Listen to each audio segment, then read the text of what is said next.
Quand j'étais petite, je faisais beaucoup de cauchemars, quasiment toutes les nuits, où je voyais des personnes avec le visage vraiment distinct, comme je te vois, mais des personnes que je ne connaissais pas du tout.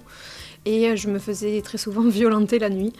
Je me réveillais en pleurs, sans comprendre vraiment qu'est-ce que c'était, et c'était quasiment comme ça toutes les nuits. Donc ça a commencé comme ça. J'ai mis vraiment le mot médium très tardivement sur ce phénomène.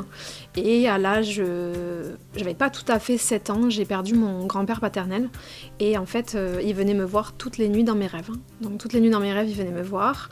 Je me retrouvais en larmes dès que je me réveillais. Il me caressait le visage. Et je sais que c'était pas mes cheveux, parce que j'ai fait des tests. Tu vois, genre je mettais mes cheveux en tresse, que je remontais sur l'oreiller. Et quand on vient te caresser la joue et que tes cheveux ne sont absolument pas autour de ton visage, c'est qu'il y a quelqu'un qui est là, quoi. Et puis ça s'est reproduit aussi avec le décès de mon deuxième grand-père. Et en fait, c'est là que j'ai su que j'avais cette capacité-là. Mais j'avais un peu peur.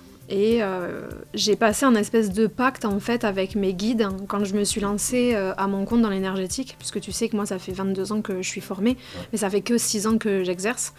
Et le pacte que j'ai passé avec eux, c'est vous ne me touchez pas, vous ne vous servez pas de mon corps pour transmettre vos messages, et je ne veux pas voir distinctement les défunts.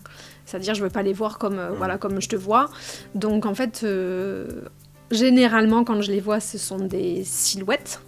Et en fonction, ils vont me donner certaines informations. Donc c'est pour ça c'est là où je me disais, finalement, je fais de la com des fins, oui et non. Je vois potentiellement mes proches, mais ça doit s'arrêter là. Ça a commencé comme ça.